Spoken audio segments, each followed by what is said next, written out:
What's up, Atlanta? What's happening? Halloween, everybody. Halloween. The ghost, Scary. ghost of jazz musicians past is out there, bro.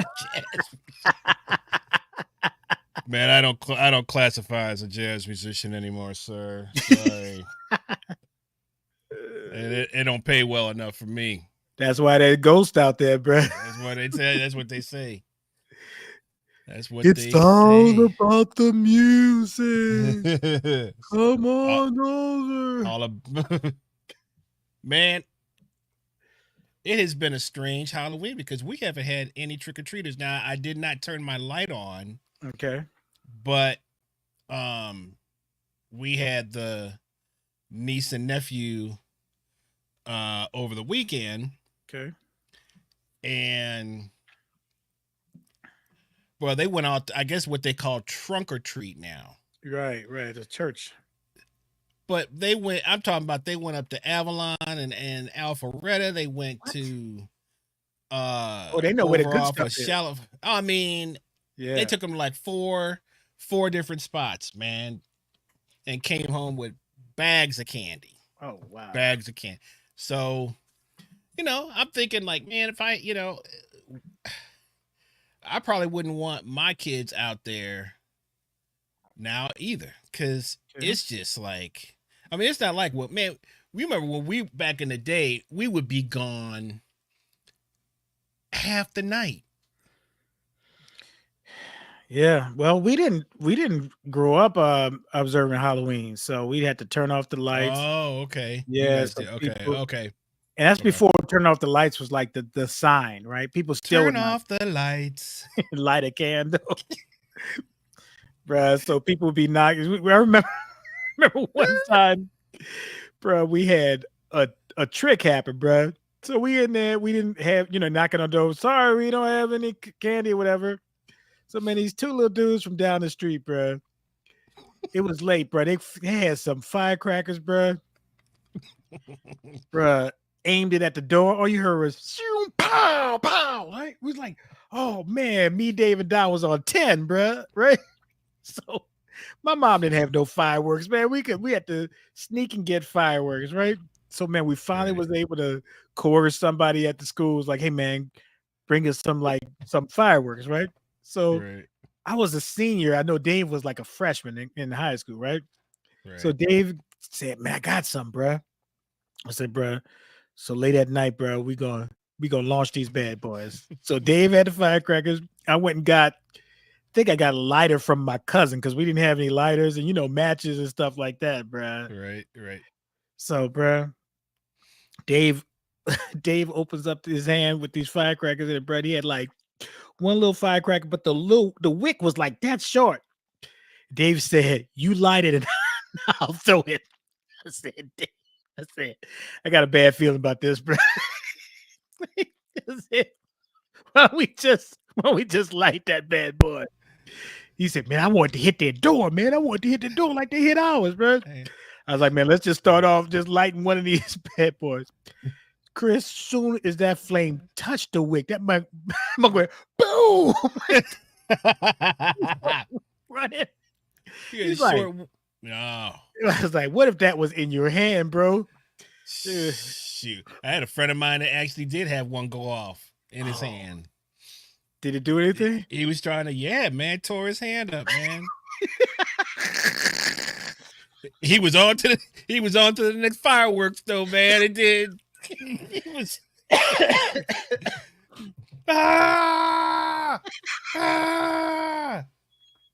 Man, went got some cold water, ran it out. He was back out, man, like this. Like, dang. Oh, man. They don't make them like they used to, man. Don't make them like they used to. You can fall off anything back in the day. Dust yourself off. You couldn't go in the house and complain about it. Once you do, that's it. You can't go back outside, bro. You have to suck it up. Yeah, you come back in. Yeah, that's it. You ain't got to come back out. Right. You might go in and get something to drink or something like that. Actually, you had to drink from the hose. You had to drink from the hose. What am I talking about? Yeah, you couldn't go in there and get anything to drink. Man, but man. yeah, Halloween's I don't know. We used to dress up. We used to, because uh back in the 80s, 70s, 80s, whatever. Especially where we lived, Right. there were kind of joining neighborhoods. So it was Right. like it was on, man. I remember one of the most memorable worst Halloween for me. Man, I got so much candy. I took a pillow. We take pillowcases. Bro, the pillowcase was full. I took that mug to bed with me, dude. Oh no, bro. Your stomach must have been torn up. Man, the next day at school, I was like, I gotta go see the nurse. I was so sick, man. My dad had to come pick me up. Oh my gosh. Yeah, man. chocolate all over your teeth and stuff. No, because I mean, it was just from the night before of eating so much, it's just crazy, man. The stuff we used to do. Oh, but, we never really, I mean, and then there were parties and different things going on. I got one sister, she's really into it. She goes and goes to different, all the the houses that do all the decorations and all that stuff, man. Right. What about gigging on Halloween? I swore I'll never do it again. I gigged let me think. That's only happened once or twice for me. I had one at the juke joint one year. Okay. And another one was maybe at some kind of party or something like that. But right. You played on Halloween. You played on Halloween? Yeah, I did. I booked a gig on Halloween. Thought it was gonna be cool.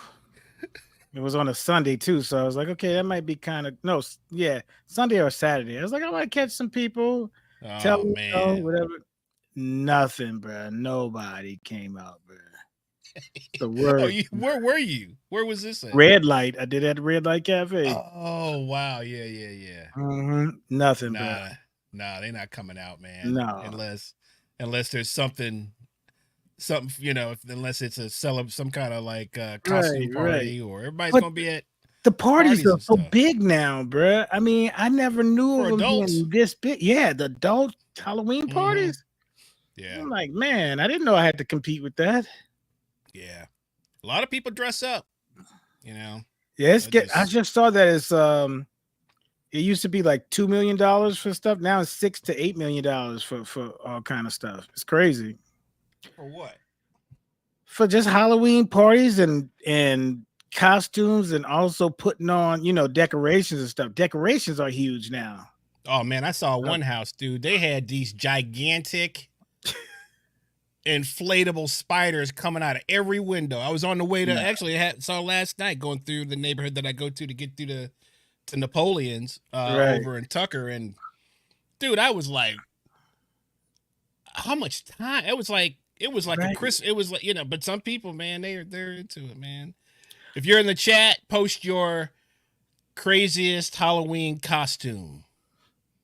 Craziest Halloween costume. What's the worst Halloween candy, bro? Oh, that's easy. Candy corn. Candy corn. Easy. Candy corn, or do you remember those little Peeps? The little peeps? No, that's peeps Easter. Are bad too. Peeps are bad too. Easter. Okay, let's see. They used to come in those orange and black wrappers. They're like peanut butter chews. You spend all day chewing that thing, man. That thing it would never break down.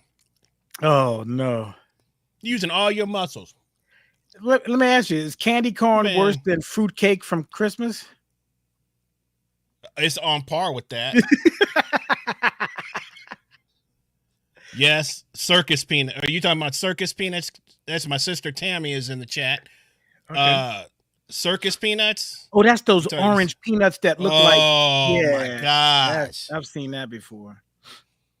Yeah, I didn't grow up with Halloween, but the next day kids was kind of sharing candy with us. So, but we didn't get the bad candy like licorice and stuff. We're like, bruh, nobody. What y'all giving us?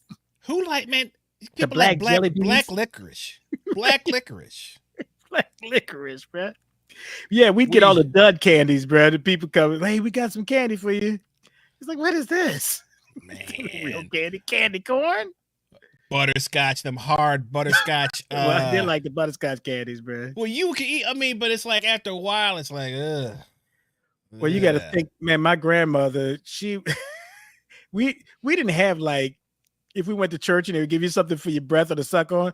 My grandmother would dry orange peels, bro, and wrap it in aluminum foil. She'd be like, "We're like, Granny, you got a peppermint?" She said, "No, I got something better than this peppermint." We like, "What?" We like, "You got a butterscotch?" No. Got these dried orange peels, lemon peels. I'm like, man, sucking on that, suck all the saliva out your mouth, bro. That's as bad as McDonald's. We got McDonald's at home. I'm gonna make you McDonald's right now. Right. Was Eddie Murphy talking about the man hamburger about this big? I'd be like, that's not no McDonald's hamburger. McDonald's thin like this. Oh, bruh. Orange grandmother. Peels, Brad knew my grandmother and my mother, but my grandmother, bruh, she could cook really well. But Don was her favorite grandson. Yeah, right. So if it had like only 2 hamburgers, she would give Don a hamburger, bruh. And then she cut a hamburger. One time she cut a hamburger in half, and I didn't know it was in half. I thought I had a hamburger, and David looked like he had a bologna sandwich, right? Right. Man, I took a bite of my sandwich, bruh, and I tasted bologna and hamburger together. I was like, man, what is this? Like that, right? She said, we only had 2 hamburgers. We gave Don a hamburger, and I halved it up and gave half of y'all. We just like, man, I'd have been happy if I just had a bologna sandwich, man, not a half and half. She's like, oh, man. Let's see. We got the super fans that are in with us tonight.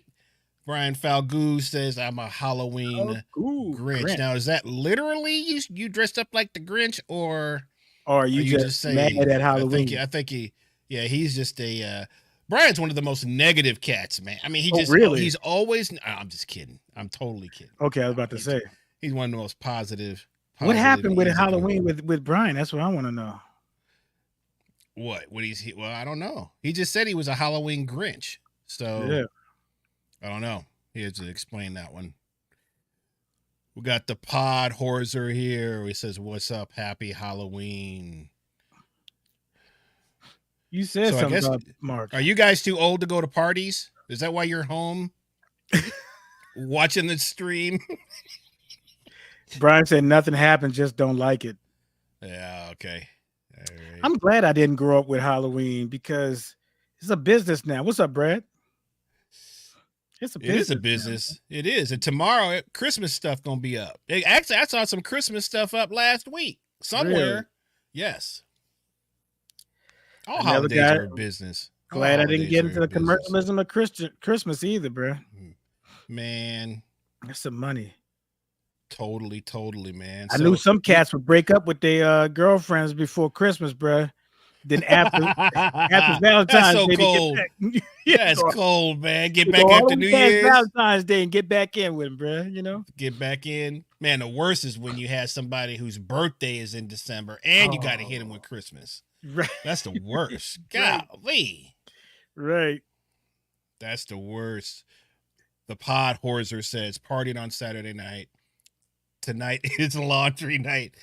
You're so domesticated, Mark. You're just a domesticated cat, man. Completely 100% domesticated. What I want to know is what happened on Sunday. You party Saturday night, and tonight is laundry night. Shoot, he was hung over somewhere. Knowing. So, man. So you just got back from Portland, man. Yeah, it was Portland, Oregon.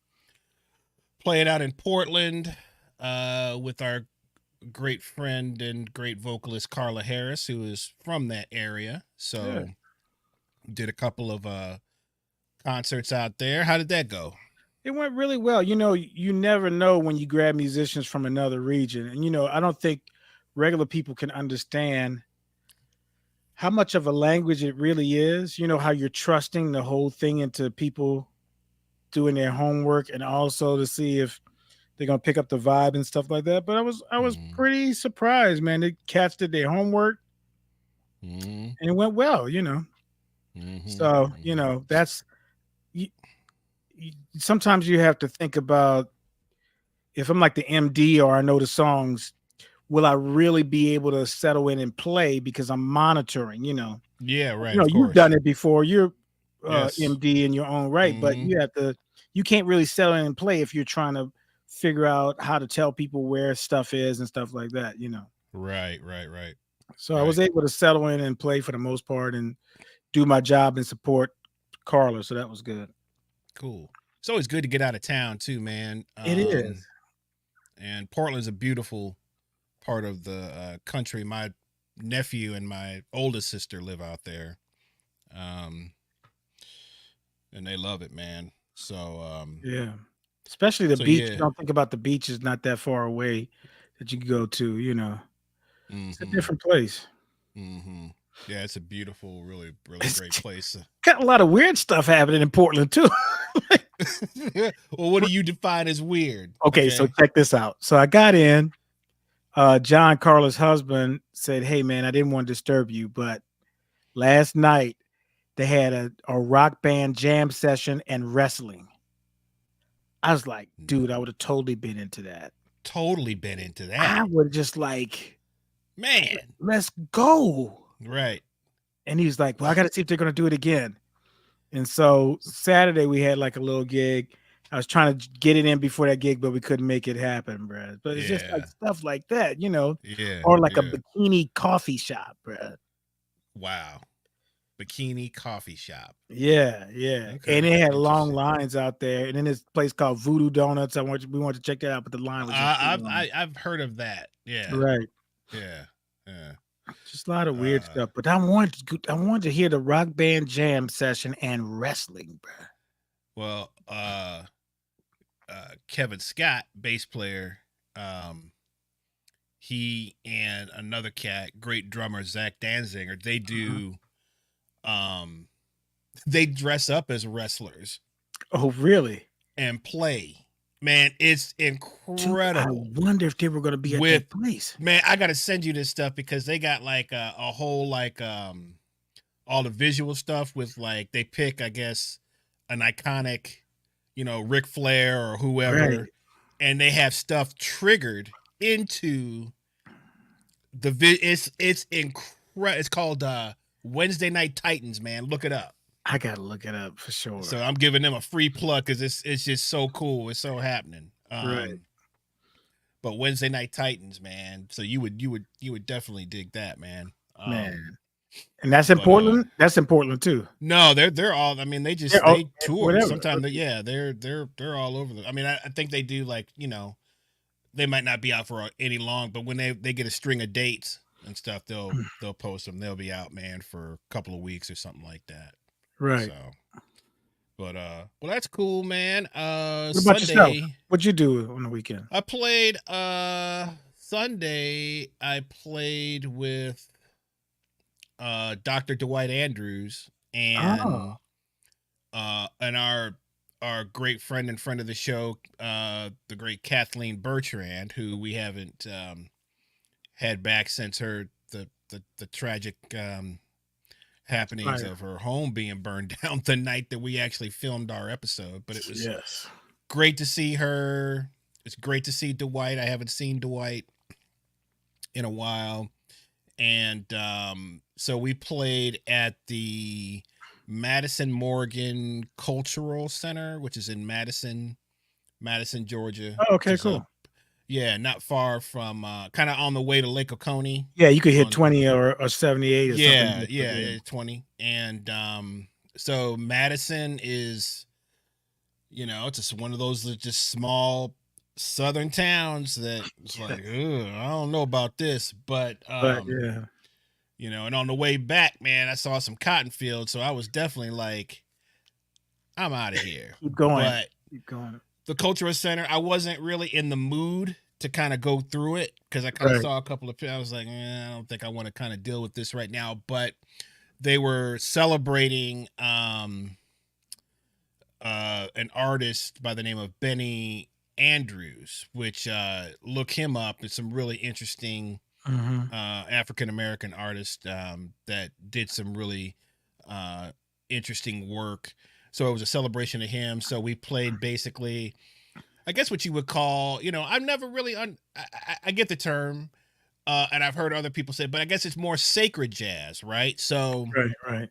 And that could be you could take a hymn, or you could take a spiritual, or you could take and you put changes to it, and then put a different rhythm to it, man. But it was kind of right on time, man, because it was something that just kind of hit me at the right time, with the celebration of the artist, and then seeing Kathleen, and so it was a good time, man. It was a good time. The gig went well, and like I said, it was good to see everybody. So and then Monday night was the jam session, and I did not get a break. I played for 3.5 hours straight. Now, of course you can do that, but what was interesting was that I get to play with some people that I normally don't get a chance to play with, because if there's other drummers, you've been phoning it in lately, bro. Whatever, man. Right, and Mark and Brian do not back him up either. But anyway, yes, Mark. That's the gig, man. I play for a couple, 2-3 songs, and then I sit down and relax. That's not my fault. How's that my fault? It's a jam session. Yeah. Everybody can play. So, but it was actually cool, because there were some people that I don't get a chance to play with. Okay. And there were some people, there that I hadn't seen in a minute, but had been seeing just for years. I mean, dude, going back to the first session we did was Twains. Was that the Twain? And that was back in 2008. 2008 sound like it. Something like that, man. Yeah. That's what? That's what is that? 15 years ago, at least 15 years ago. Yeah. And even further back, because you have Churchill, you had some of the other jam sessions. So people you've been seeing for a long time. And I'm not going to call anybody out, but I did have I wanted to bring this question up. Okay. I want to bring it up to you. I want to bring it up to other musicians and just people in general as to. And I'm totally in the dark with this, because I don't know what this question is. So you're going to get my honest and candid. I just, and it's answer. Again, it's not about talking about anybody or making people feel, but it's like, I think I know where it's going, but go ahead. How can you not get any better? I knew that was coming. I'm really curious to hear about some of this, because I don't really understand. I know that people, some people, man, they have a family, they're working a job, they're doing this. They don't have time but there are people that call themselves professional musicians. This is what you do. This is what they do. This is all they do. And they do not get any better, man. And look, we all got holes in we all got flaws. We all have weaknesses. But what do you think that is? Because for me, I know I'm so self-conscious of just sucking on of just sounding like I'm sucking on a gig. I'm so self-conscious of that I hate to even get, if I have to play, especially if I have to play, let's just take, for instance, my Wednesday night gig with the Mike Field Band. Right. That is going to be on 10 from the minute you start. It's going to be on, and when I say be on 10, for those that don't understand that, I mean that it's going to be full throttle for the rest of the night. And and a lot of times on that gig, you don't really know what's coming. You don't know what's going to be played. A lot of times it's people requesting obscure stuff or whatever. But just as a habit, man, I try to hit, I gotta hit the kit before I play that gig, and I normally try to do that anyway. I try to set aside every day for some sort of, for even if it's just maintenance practice. It's not that you're maybe working on crazy new ideas, but it's just like making sure that your technique is strong, all of your fundamentals are there, and that you can, after you get to a point of, I guess, a certain level in your playing, a lot of times it's just about who you're playing with and using your creativity to be able to play on that gig. And you always want to try to be in a creative mindset where you can just react to what's happening and you're not trying to force anything. But I'm just trying to figure out, I see people that I've seen for years, and it's like they do not get any better, man. And I just, what's your take on that? Well, I got two answers to the question. So the first answer is, when I was coming up, there was this video game called Street Fighter. Oh man, one of my favorites. One of my Love favorites. Game. Mortal Kombat, those two games. Miss Pac-Man, love those games, right? Yeah. So, we came up in the video game generation. Starting off Atari 2600, Yep. and then you go to graduated to Nintendo when they had Yep. Tecmo Bowl and stuff like that. Yep. Remember that? Yep. And where your boy could just run off the chart. Bo Jackson. You could run 50 yards, go back to the end zone, and go get him again. That's how killing he was. Then you go to the Super NES and then PlayStation and first Nintendo 64. Then the PlayStation started kind of taking a foothold. They had Sega Genesis too, but they couldn't compete with Nintendo. So, right.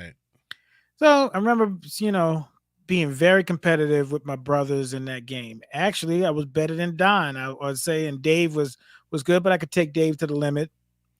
And then Mortal Kombat, Don probably was good, but Dave was probably, Don and Dave was what, but I could play Sub-Zero. That's the only character I played with. I was really good with him. But somewhere, bruh, I stopped playing video games, right? And I loved video games. I was passionate about it, but music thing, I got into recording, amassing equipment and stuff like that. Working on that. That was my video game. But every time I go to New Orleans, Trash Talk would start up. Pull out the video games, right? Right. So I'll go to play Mortal Kombat. They are killing me with combos, all kind of stuff. Right. I hate to lose. I'm competitive, so I'm like, man, I'm going to get me a game system when I get back to Atlanta. I'm going to practice. Right. Get back home, no practice. And next year, come back again, same thing. I'm getting skull dragged. Now it's different because now my nieces and nephews are like, Uncle Tyrone, I could beat you. And I'm like, have you played the game? She's like, no. So Caitlin is there. The last straw for me was when Caitlin beat me down, and all she was doing was mashing buttons. She's like, Uncle Tyrone, you're garbage. Button pushing. Yes. My brother's laughing at me.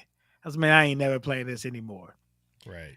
I never got better at the game, bro, because I didn't practice it. But to your point, I have to say I can't go in here sucking anymore. Either I got to get better or stop playing altogether. So now I stop playing. I just go watch them. I have fun watching them. And he's like, Uncle Tyrone, you want to play? Nope. I'm going to watch y'all play, Right. And then I wait till it's time to shoot pool, I'll do that or play checkers or play chess. Now, for checkers, my game is still tough. I'm still the best checker player. So I remember Don challenged me because he was whipping up on all of them, and I hadn't played checkers in a long time. So some things stick with you. But if you're passionate about something, sometimes if you don't practice, that passion is still there.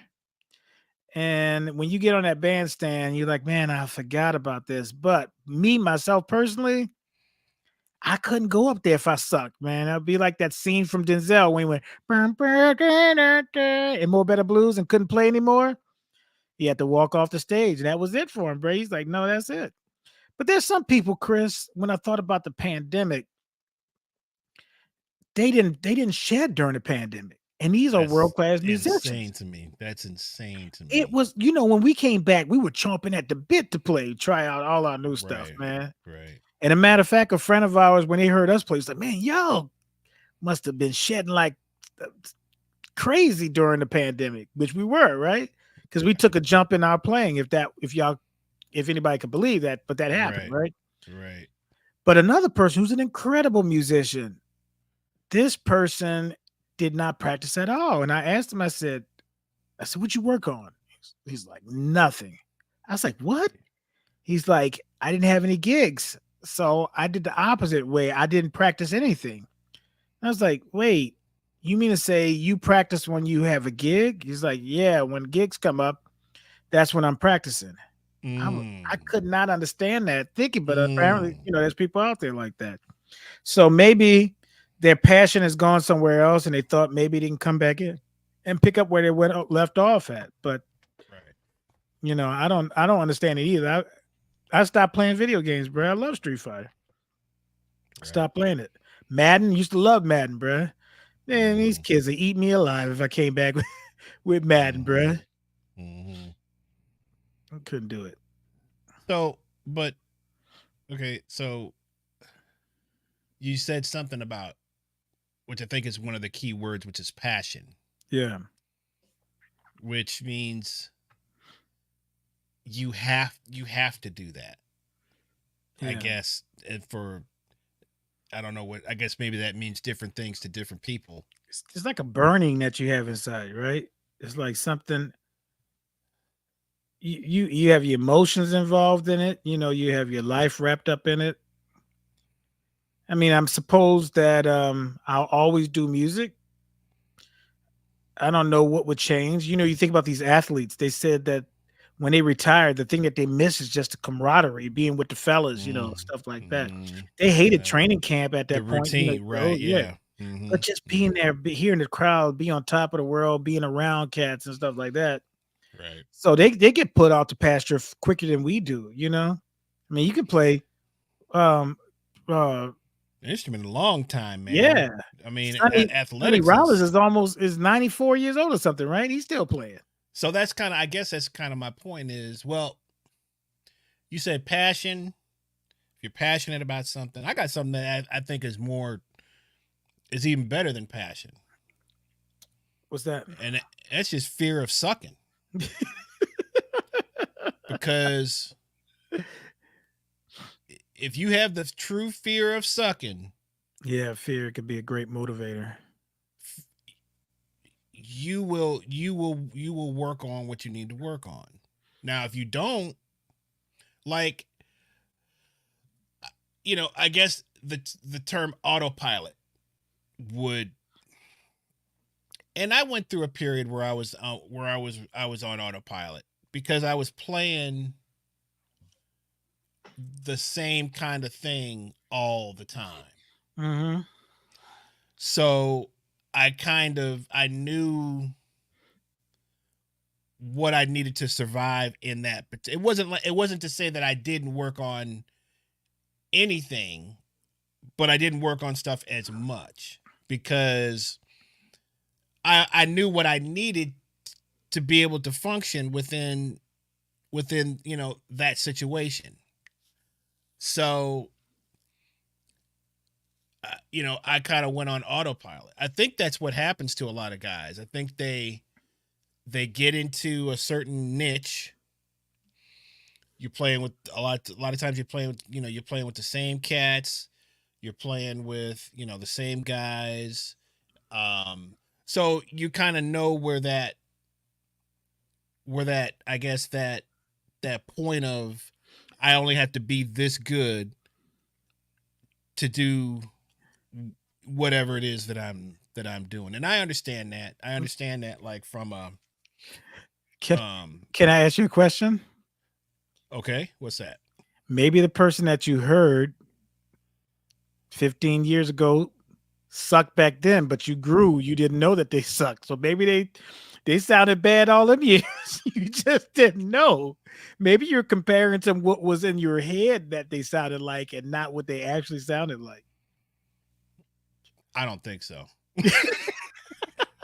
And I'm not singling any. This has actually just been on my mind. I've talked to a few different people about this, and asked the same question. It's like, what do you think the main reason that people don't get any better is?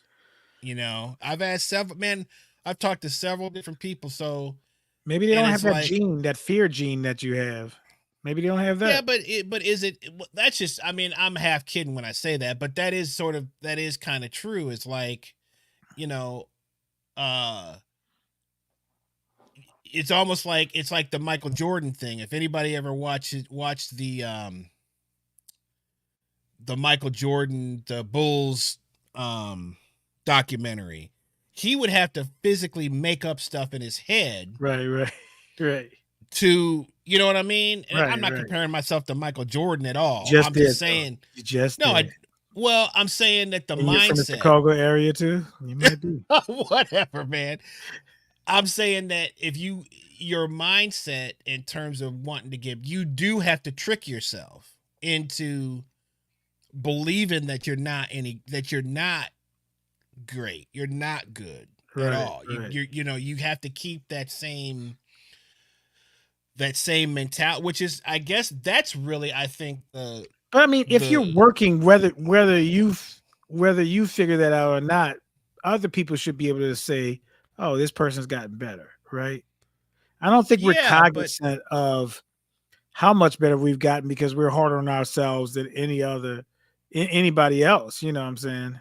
But that's my point. I think that some people are you your worst critic or are you your best critic? Yeah, that's the $1 billion question, because there's a whole lot of people that are their best critics, bruh. Ooh, in their mind, yeah. And that's kind of like what I'm saying is it's the psychology of that. So what you're saying is right. Which one is right though? I don't know. I think it's kind of trippy. I think you gotta have a balance, might be different for different things. So we've got actually some good comments about this. So we got our good friend John Chalden is in the chat tonight. What's going on, John?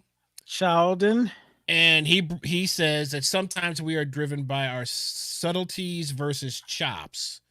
Okay. I'm obsessed with touch, placement, and feel, but some people can't see the improvement in that. And yes, driven by not sucking. So there's some interesting things in there because. But I think a real musician could understand that. Can pick up on that as well. I agree too. I don't think it's a chops. No, I don't think it's a chops driven thing. At least not in my mind. It's not. It's more of a, because dude, I mean, there are times when it's like, man, I know when my groove doesn't feel right. I'm not, and so there's guys that are just as incredible at playing pocket and playing grooves as there are guys that play that do the chops thing. I don't think there's actually, I think the work to get on both of those is really kind of the same thing. It's just about what you kind of choose in terms of, some guys can have both, but that's really sort of a difficult thing. They're both palpable, Yeah, absolutely. So, I mean, dude, I know for me personally that I'm just as obsessed with, I'm actually more obsessed with my feel and my time and my groove than I am with necessarily, chops. Chops just really comes down to, look, there's an amazing drummer. There's an amazing drummer we both know. I'm not going to call that person's name out. But as incredible as that person was, they had a problem with time. Mm-hmm. And then I heard them like 6 years later. Mm-hmm. And I was amazed because they worked out the time issues. Right. And I was like, whoa. Right. It was palpable. It was real. I could feel the difference. And this person's an incredible drummer. Right. And if I mention his name, everybody would know who he is. Mm-hmm. I don't know if you know who I'm talking about. Mm-hmm. But yeah.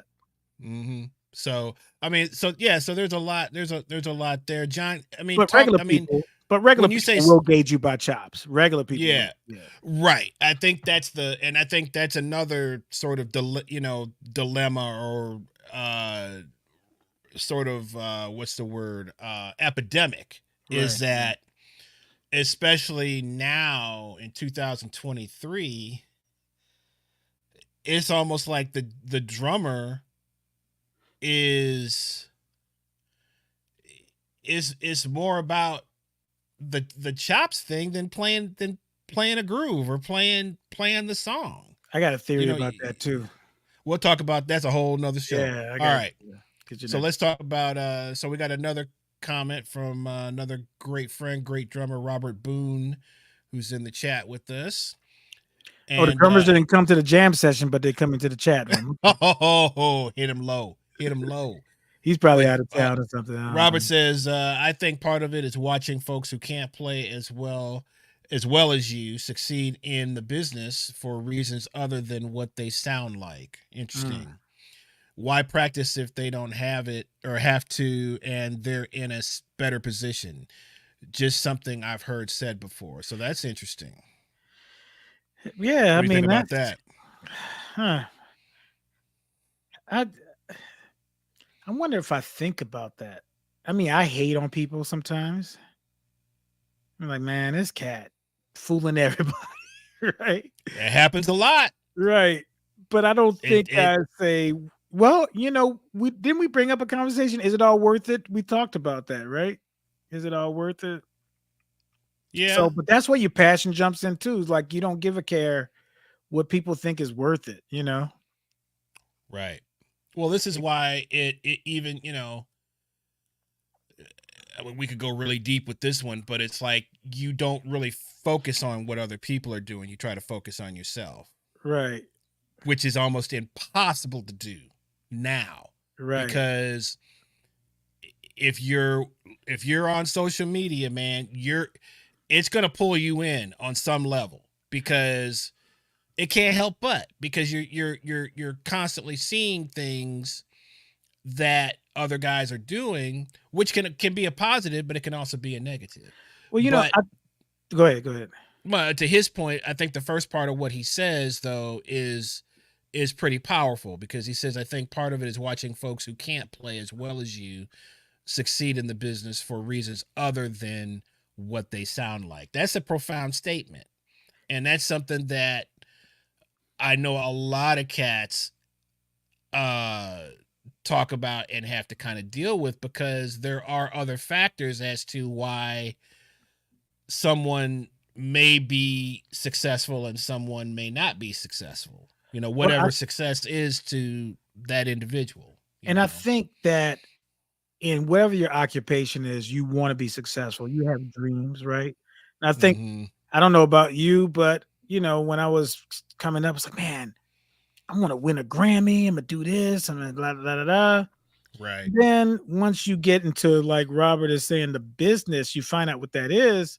At some point, your passion has to change a little bit. It's not going to be about playing as much as the other stuff that's going about being successful. And Mm-hmm. there's some people who are willing to do those things to be successful. And 9 times out of 10, it's not talent. It's not the talent part that makes you successful as much. There's Right. only a few of those people out there now. You know what I'm saying? Like Mm-hmm. everybody can't be Bruno Mars, where he's working hard and he's accomplishing a lot of stuff. But there's a lot of people that's not on the talent level of Bruno Mars and making it, but they got the look, they got the words, they got the outfit, they got the social media, doing all their passion is not in the music as much, it's in.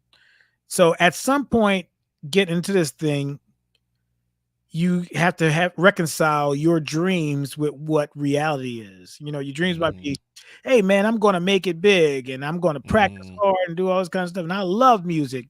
And then one day you find out, oh, maybe it has nothing to do with that, you know? Well, I think it depends on what circles you're in, right? Right. because And you got to be lucky too. I mean, you got to be right, but extremely it lucky also to make it. I guess what I mean is that if the people that you looked up to are on the level, then 9 times out of 10 you're going to strive to have that same work ethic, or that same sort of drive to be as good as they are, right? Like, if we just, we take sort of the modern, whatever's going on with modern, with the technology, with social media, take that out, get back to the bare bones of why we even got into to playing music, which was, you know, I didn't know you could make money doing it. Was just so it was already in me to do this. You would say the same. I know John would say the same. Robert would say the same. It's you weren't, this is just what we are here to do, right? And what we love to do. Now, as you get older, you get into the business part of it, you start to see things that don't have anything to do with how good you are, because there's a lot of people, just like we were just talking about, a lot of people that have really really super heavy gigs that I wouldn't necessarily call a great musician. But So, did you have any dreams when you were starting music? What were your dreams? You just exist. You just played music because you loved it. Did you never thought about I'm going to be a rock star? I'm going to play all this kind of not stuff. as no, I mean, I just wanted to be in a band. That was like my main. Say, man, I want to be in a band. I want to be in a band with other guys, and you know, get a record deal or blah blah blah. But you don't really know what all of that really means at the Right. time. You're just like, I want to make records like my idols did. That was, Right. you know, So, how do that you feel about was a record deal now? it's irrelevant. Right. So, Yeah, what you started off looking at is like, oh, this is going to be cool. Now you're looking at it through a different lens. Like, I'm doing what I love. right. Right.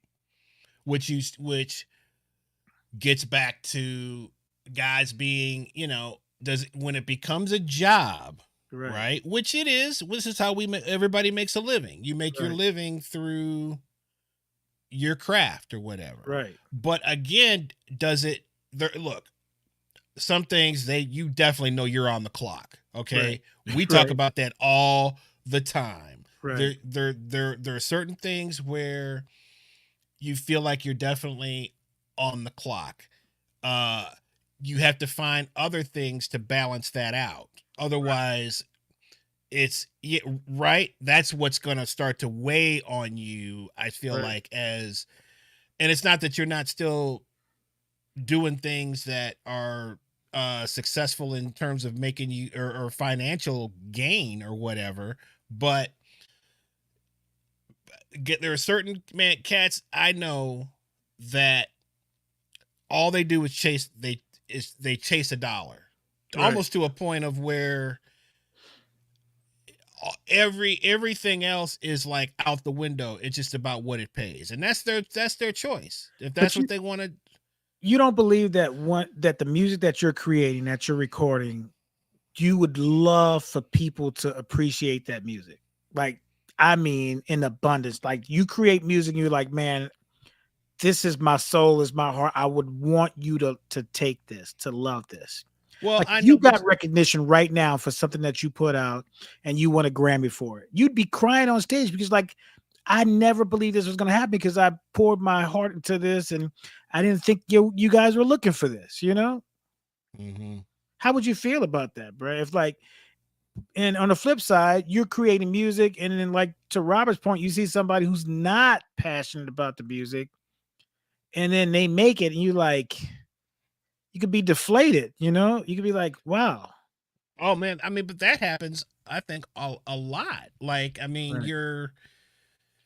but again, it's like there's so many variables into how that, you know, how that can happen and how that can't happen, right? Right. There's things that are going to be out of your control, but going back to, I mean, yeah, I mean, of course, if you made something and it was, it won a Grammy or whatever, of course, I mean, that's going to be very, I guess, maybe fulfilling maybe one of your dreams, or you know, I'm sure that's an incredible feeling. But I guess my question, I mean, is that, if that's the only thing that can make you is for other people to accept, you know, my work or whatever.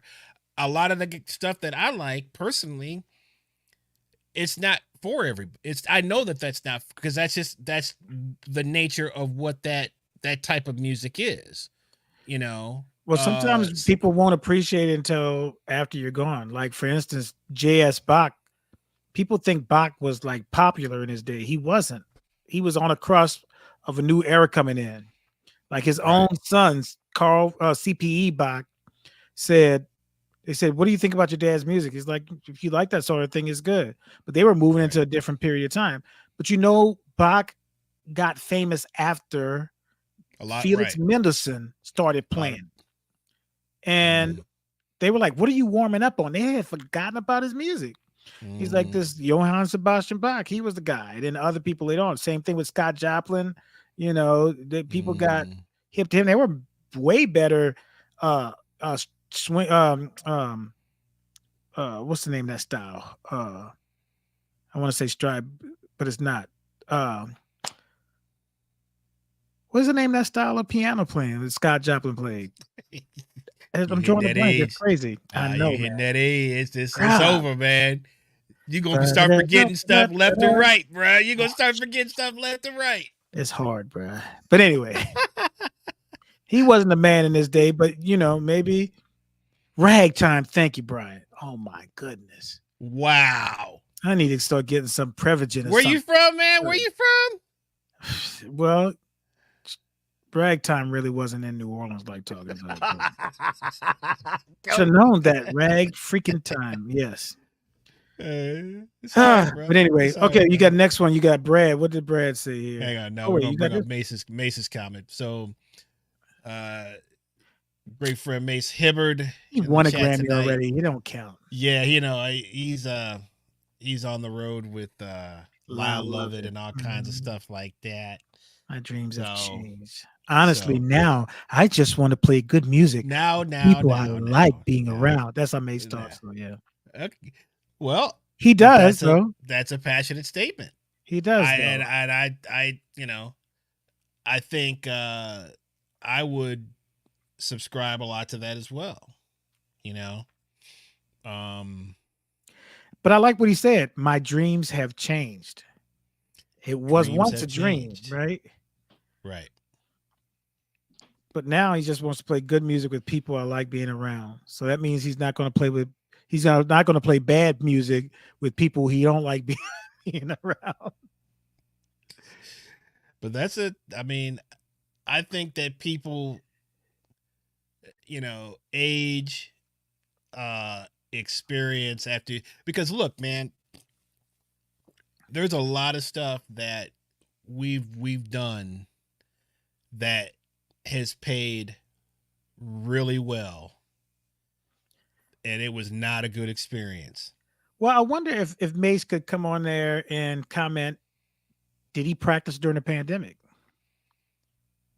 I'm interested to see. Why you holding Mace's feet to the fire? I just want to see, because he said that he just made a little comment about his dreams. When we already have kids, I just want to see. I mean, anybody could answer that question, but I just want to see, because people are different. Like, I shed it during the pandemic because, you know, whatever, but he's a killer musician. So I'm trying to figure out, what was it like mentally for him during that time? You know what I'm saying? Okay. Well, if he wants to chime in on that, he'll chime in on that. I mean, you don't have to, you know, it's not like whatever, but we do have a gig coming up. So if you wanted to keep that gig, answer the question. No, I'm just playing. But really, answer the question. We just killing my man. Mace has been too long, man. Looking forward to the gig, but back to the topic at hand here. You know, I don't know. I mean, you ask 20 different cats, do you get 20 different answers? You probably do. You know, But the reality is there's some people who haven't got better and they're stepping out there. well, you're probably, if you're not getting better, I guess it depends on the the the channels that you're in, because some people don't need to. That's true. What would you say about this comment right here? Brad says at some point, oh wait a minute, hang on. At some point, dedication must be applied to rise to the top of your craft. I mean, I would agree with that, but what's dedication to me could be different than what's dedication to you. You know, I think there's one of the motivating factors in people not getting better is kind of what I talked about earlier, is fear of failure. We talked a little Right. bit about this on a different, maybe a couple weeks ago, but we talked about fear of failure, fear of stepping into um and the unknown, go, you know, trying to um whatever that means. A lot of that you can just is tied a lot to guys that maybe don't play in the straight ahead jazz field a lot. They'll make an attempt, they'll have a bad experience because you got crazy people playing straight, a lot of crazy people playing in that Right. that have given their life for that. That's their choice. Nobody asked them to do it, but they did it. But if you don't find the right mentor and the right network, that can definitely be a serious deterrent from Right. you jumping into, something that is going to, you know, something that you might even want to do, Mm-hmm. but something that's going to take a lot of work in order to be able to do it. But if you can't get into the circle in order to get better at that, it's really what's your motivation? That's hard. You know, that's a tough that's something that's tough to get into. So here's Mace asking you, here's your answer. Practicing was hard for me during the pandemic. Music for me is really about the connection with other musicians. I did practice, but it was more maintenance than anything else. Yeah. My mate The said, pandemic, man, that's a tough, because there's a lot of emotional stuff going on during that time. So that threw a lot of people off, I think. especially connecting with other people, man. Just like if you can't be around people, that's like one of the worst punishments in solitary confinement. Yeah, that's a And good man. Yeah, right. Roberta Yeah, loved being in the house, like when right. everything was watch her movies and stuff. Dude, I Calling was everybody jumping out at tonight. the bit to get out the house. I was like, do we need to get anything from the store? She's like, no, we got stuff. I'm like, dang it. I'm like, I was looking for anything to go outside. But you're an extrovert, man. See, that's what people think I'm an extrovert. You are. Well, now I am, but I started off an intro. I really am an introvert. Well, But that's an interesting question. How yeah, did you turn that corner? well, Because that sort of lines up with some of the other stuff we've been talking about. there's a couple of reasons how I turned the corner. First reason is because I got a brother that's only 13 months older than me, tall, 6'3" with curly hair, and all the girls was just flocking to him, and I was just quiet. And I was like, man, I gotta start talking, start talking to these chicks, man. That's the only Okay. way I can get some play, right? Okay. So, but the other thing is, ain't nobody hiring no musician that can wake up at 8 o'clock, 6 o'clock in the morning, but won't go to sleep at like 9 p.m. and is shy and stuff like that. Man, you have to make social connections. So I had to learn how, in talking to people and stuff like that. I had to learn how to do that. And people think that even my wife, she believes I'm a naturally an extrovert. She's like, you can't help it. I'm like, well, I've learned how to be this way because it's the only way you can survive. Hey Network. man, that's a great man. That's because, yeah, that's something that I'm sure you could help other people with, man, because that's something that, we see a lot. And, Right.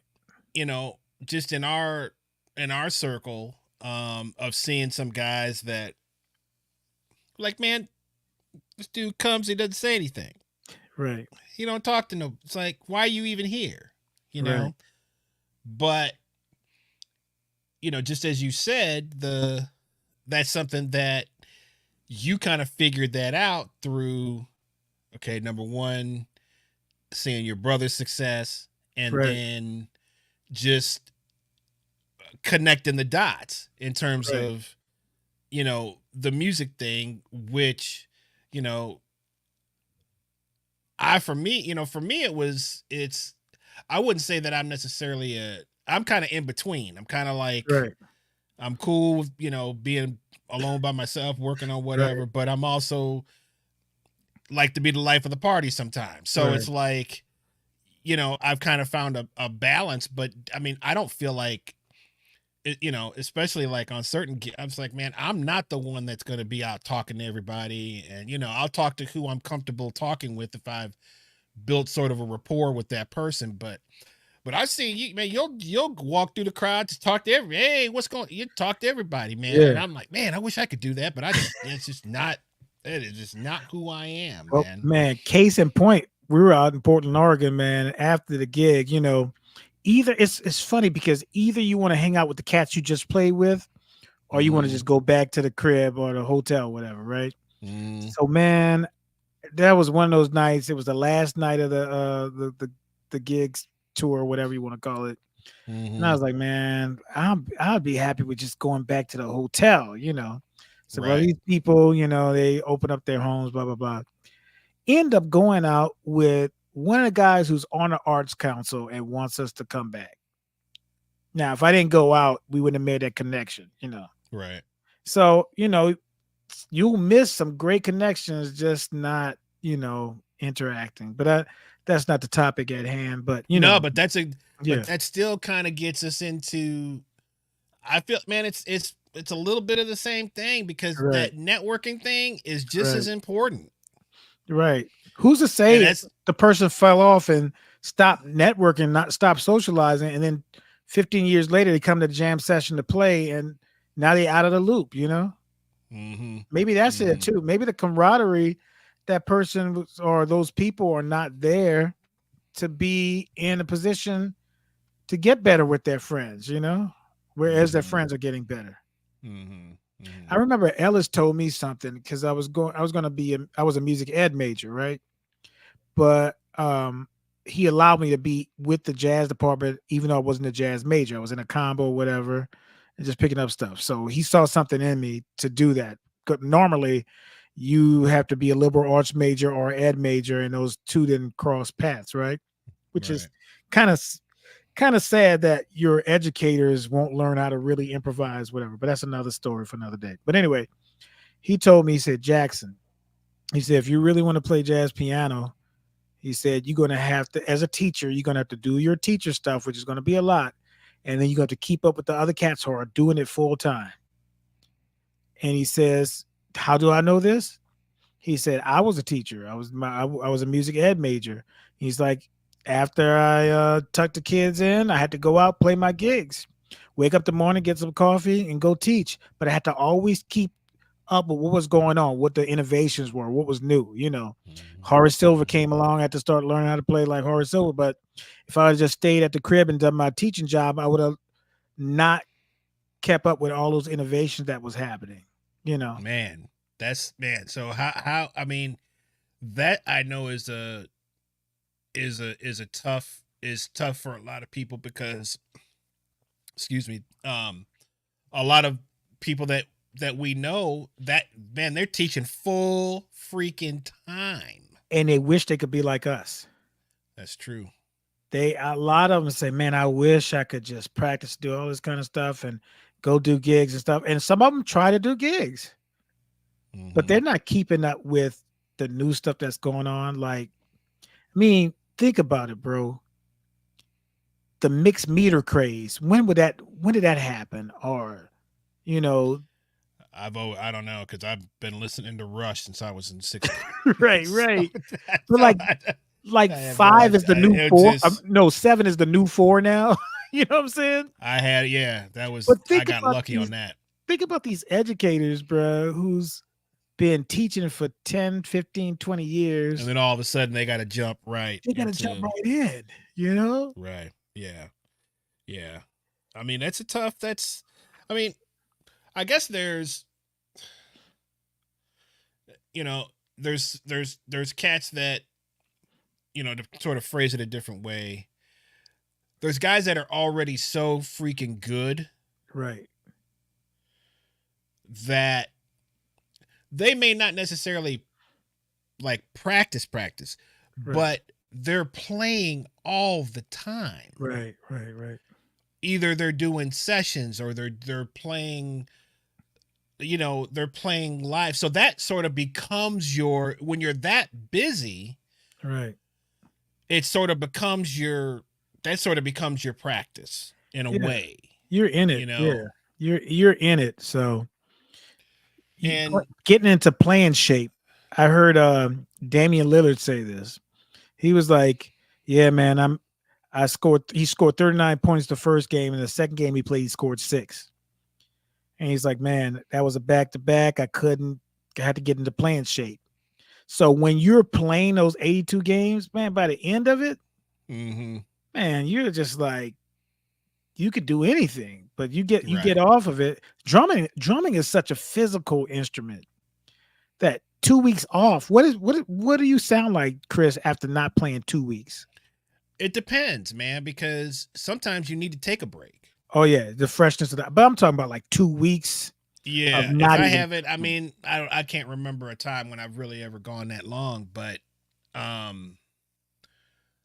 know for me, it depends, because I still go through phases of where I'll be practicing quite a bit, right, and then I'll kind of level off and maybe do 30 minutes a day or something, or 30 minutes, I'll work on basically kind of like a maintenance thing. But it just depends on how much I'm playing, because if I'm gigging a lot, my practice tends to go a little bit down. If I'm on a, sort of a more normal, playing 3 times a week, 4 times, whatever, I'll kind of, my practice schedule will kind of, it maintains pretty well. But if I've got a lot of stuff, I'm probably not going to be practicing a lot. But I'll give you an example. Brother of ours, Lil John Roberts, he, as much stuff he does, you'll see him come out to some of these jazz jam sessions. Yep. Like he's keeping up with something that he doesn't keeps an eye. He's always keeping an eye and an ear on stuff. Yeah, right. Absolutely. Right. And with you, there's phases that you're playing, like you got a tour with the Mike Ville band, you're doing these other things. And then you'll say to me, man, I wouldn't say tour, but we're playing, yes. Well, yeah, but then you come back and you're like, man, you get on that ride cymbal. You're like, man, I gotta. Yeah. Okay. Great. Right. Yeah, man. If I'm doing a lot of the rock and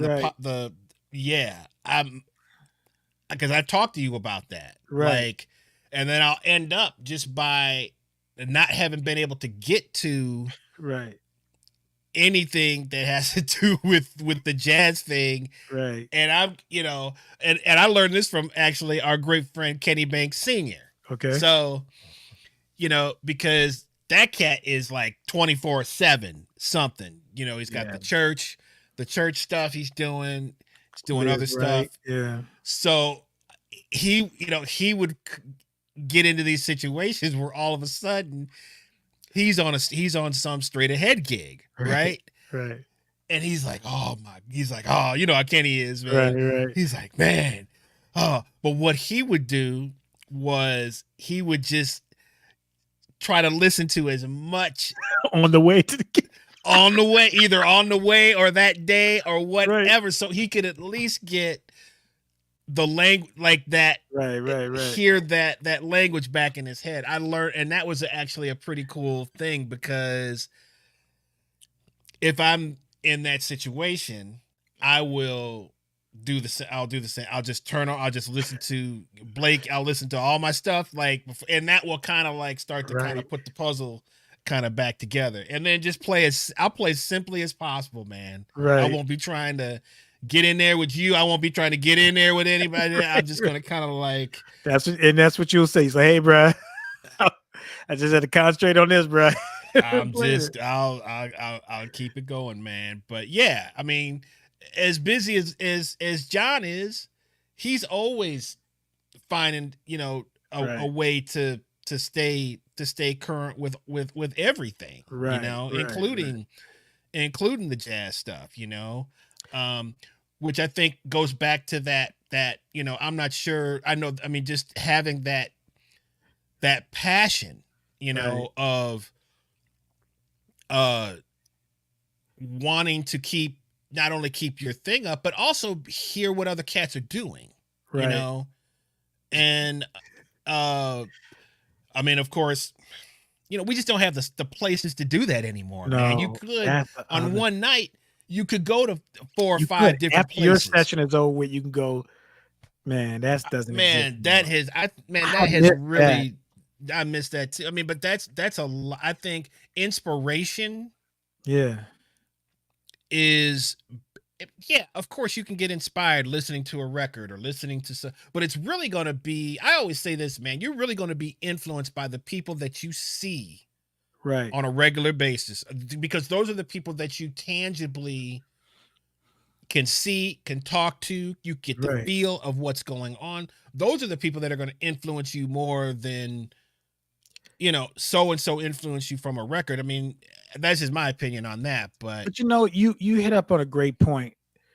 When we could check out other people, even if you play with those people, like let's say Churchill, for example, Mace's group, even if you played in Mace's group, it was different from what I would do in my group or your group. Gosh, man. And then even groups I wasn't even part of, like Wednesday nights at Churchill, didn't Justin and Craig and they had a trio. Joe, remember Joe had Joe played with Joe. Joe had Wednesdays. Or even the upcoming people, like, you know, to hear like Robert and them group when they came out of college, Monkeyer was a different thing.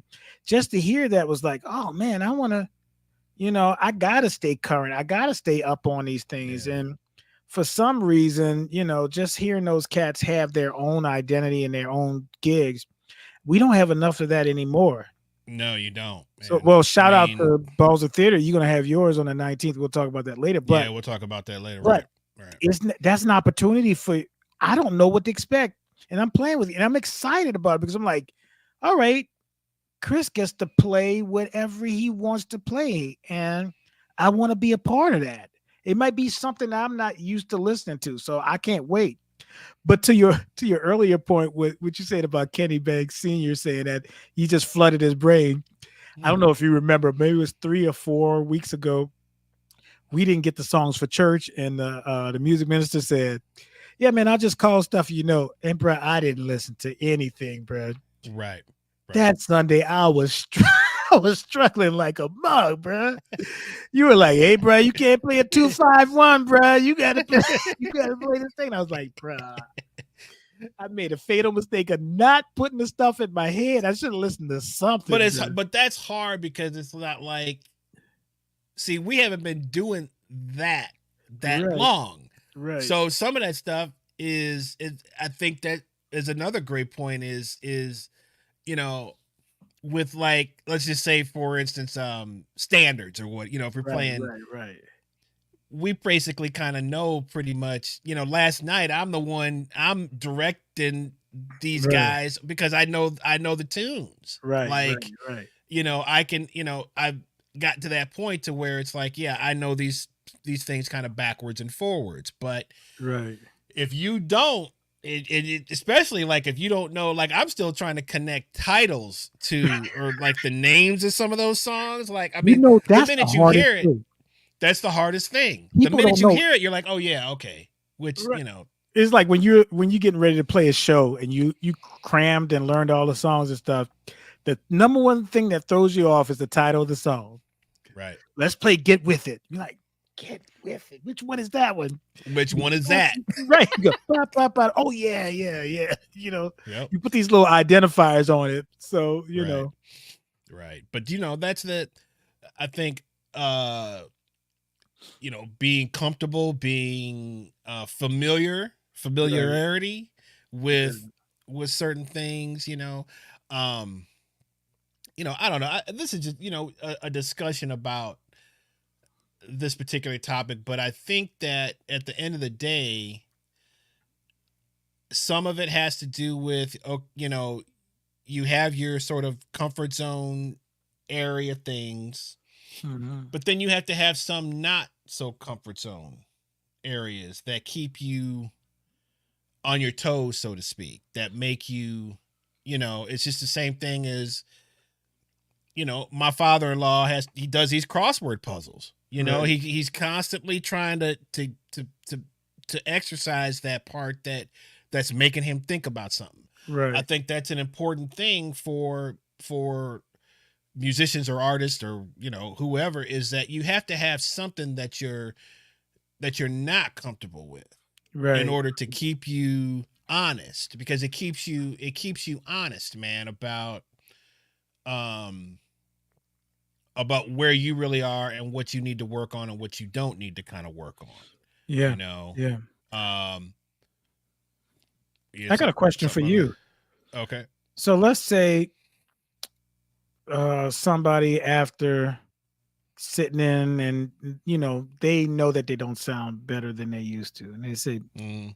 man, bro, I missed this. What can I do to get better? Like, I really want to catch up to where you cats are or whatever. What can I do to get better? What would you say to the person? I mean, I'd first ask them, what have you been doing? Right. Mhm. Because there's a lot of uh you can accumulate a lot of bad habits Right. Right. by practicing certain ways or working on um certain things. I don't want to say incorrectly, but certain things that aren't going to make you any better. Right. You, you know, the hardest thing I think for all humans, for all of us, is to be stretched. I mean, I was that way financially. You Right. know, Right. Right. it was hard for me to become disciplined with money. It Right. was hard for me to understand why savings is important. Uh, you know, if you're in a certain mindset for so long, man, that's gonna that's gonna rule your world until you make a personal and really make a personal decision to change and say, man, you know what? I don't want to do this like this anymore. And that's the Right. hardest thing I think and and that's with everybody with something. But just for me, Right. it was with finances. Now I'm cool with, I have that thing. I can put stuff, and I forget about it, or You I don't won't think even about think it. Right. about it, or what. Right. But man, it's taken a lot of practice, and I'm not saying I'm perfect, but No. it's something that I consciously had to really um just begin to absorb and make it a part of my life rather than just something that I think about every now and then, because you're never going to change your habits if you're just, Right. oh yeah, I'll get, yeah, okay, man, yeah, oh, well, yeah, blah blah blah blah blah. I think it's the same thing with music, with getting Right. better. And maybe you can comment on how you were raised with music, but I think we talked about this earlier, how you wanted to be a part of a band and stuff. But my mother made me and my brothers take piano lessons. It's not Mm, anything that I wanted right, to do, but at right, some point, the being practicing with a timer where my mom said, "You're gonna learn, this is part of your enrichment, your development. You're gonna practice for a half an hour." And then we had our first recital, and I heard this girl play Fur Elise, and I was like, I want to play that. My teacher said, that's a couple of grade levels past where you are. mm, And I said, well, is there sheet music for it? She's like, yes. And I asked my mom to get the sheet music, and I learned the whole thing within 2 weeks. And she's like, how did you do that? I said, I like the song. And right, that was kind of like the beginning of the switch for me. It was like, oh, I guess I love this thing. mm-hmm, And so when Don and Dave were setting the timer for 30 minutes, I would go last, set it for 45 minutes, an hour. Pretty right, soon they were kicking me out of the room. It's like, we've got to watch TV. We only had a TV in the one room where the right, piano was. right, right, And so right, then I had to get up at 2 o'clock in the morning and practice. And got some great practice there. Everybody's going to sleep. Till one day Dave sneaked in the back room, was listening, scared the living daylights out of me, bro, when I finished practicing his piece. And I saw him just sitting on the sofa. And I was like, bro, what are you doing? He's like, man, it sounded so good, man. I didn't want to disturb you. But that's how my mm, life changed for music. I never asked for piano lessons. My mom said, this is what you're gonna do. mm-hmm, Even mm-hmm, playing clarinet. My brother Don wanted to play trumpet so bad, right? My mom said, well, we ain't got no money for trumpets, but she remember one of my cousins playing clarinet. It was on the bed, right? So my mom asked my aunt for the clarinet. She's like, sure. She gives it to Don. Don's like, this is not a trumpet. Like that, right? right, And so she's like, oh, it would look bad if we just brought it back. She's like, Tyrone, would you want to play clarinet? I was like, I mean, I guess so. I'll be a part of the band. But I never really wanted to even be a part of the band, even though my dad played clarinet. It was weird. right, right, So, right, yeah. right. I mean, yeah, your habits from when you're young. I mean, see, that's the thing. I hated to practice Right, when I was right, young. right, right. But at some Hated it. point, when did you switch? When did the switch go off and you started loving practicing? That's a great question. I think when sometimes competition is your best motivator. Mm. And when you start seeing other cats start to go like this, especially like if you have kind of like natural ability, Right, you hear right, guys that talk about, you see that all the time. But with probably the best athletes in the world are guys that we probably don't even know yeah, because they just couldn't, they didn't have some of the other things. But we hear about, man, guys talking about, man, this cat is so talented, it's ridiculous. But work ethic, whatever, so he can't get out of his own way, whatever. right, But for me, it was just about seeing guys like all of a sudden like ascend, especially like cats that were always like shedding rudiments. I hated to shed root. I hated the snare drum rudiments, right? right. I wanted to play grooves. I wanted to play, that has its strengths too. Mm-hmm. Later, but I never wanted to do like the snare drum and the whole like rudimental stuff and all that stuff. But then when I start seeing those guys like apply that stuff and be able to do all that, I'd be like, what, man, how do you do that? They're like, oh, well, Right, it's just a flammadiddle or whatever it is. right, right, I'd be like, really?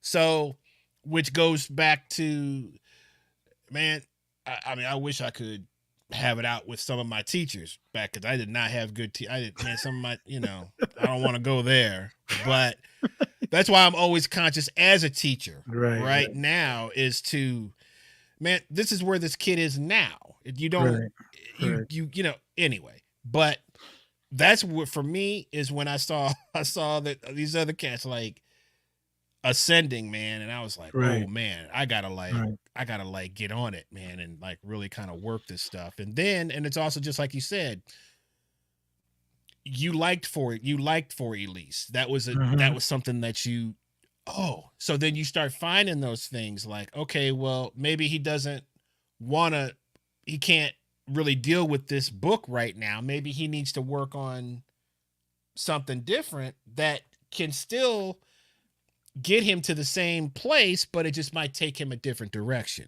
Right, So, right, and that was, I had to kind of teach myself that stuff because, most of the teachers I had were they were strictly by the book kind of guys, right. which has it has its place too. But, um, so that for me, man, that's what, just seeing other people around me get better. And I'm like stuck in neutral. Seems like you're stuck in neutral.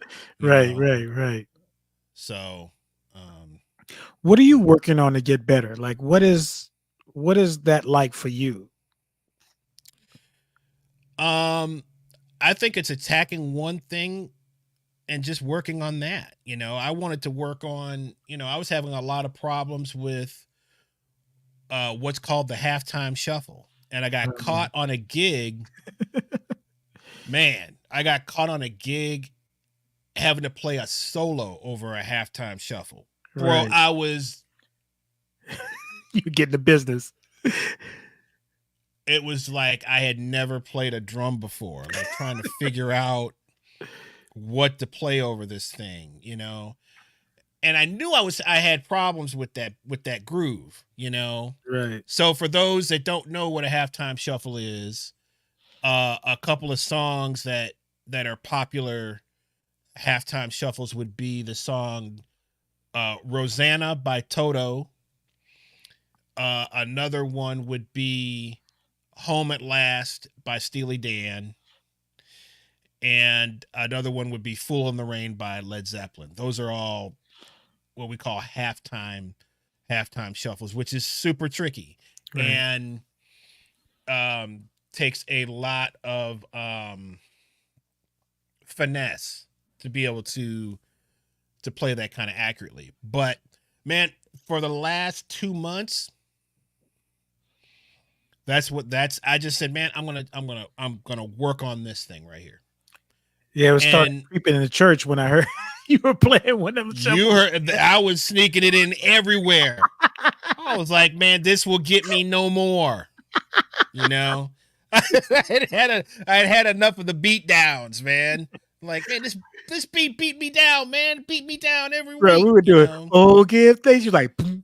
Uh, I was like, "Whoa." or that one Whatever. tune. No, it wasn't that It one. wasn't that, but It you did was do a halftime when it went. I can't remember dude, that. it was the one that we both love. It's like a Right. 9. It's like a Yeah, yeah, nine yeah, yeah, eight. yeah. That long 3/4 Yeah, yeah. tune, which is Exactly. just old school gospel. I mean, it's Yeah, super old school right. gospel. That Oh, yeah. Ba-do, do, do, do, da-da-da-da-da. Yeah, that right, thing, man. right, I was like, and I figured out. I was like, right, okay, I can play this over this. right, right. But I think it's that, man. I think it's finding one weakness and just attacking that weakness. It's not like you can Right. work on everything No, at the same time. You cannot do no. that. You Yeah, take one thing. I'm going to work on the ride cymbal. I'm going to work right. on, that's all I'm going to work on. Then I'm You going to add this. You'd be surprised, Yeah, man, of how exponentially better you get when you take one week, you just take one little thing right. and you say, okay, I'm just going to kind of, man, because it's going to somehow, it's going to start creeping into other things that you do. It's amazing you say that because Gary Motley has a great analogy for that. He told me, Tyrone, you have to think about a table with your blocks lined up on it, and you say you're starting at a starting point, right? And he's like, maybe one block is your technique. And as you push that up and working on it, right, you're pushing that further up. If that gets too far on the table and you look back and see your other stuff is not making your rhythm, or maybe you want to work on McCoy stuff, or you want to work on whatever, you kind of leave that block there and kind of go back and work on the other blocks and kind of push them up.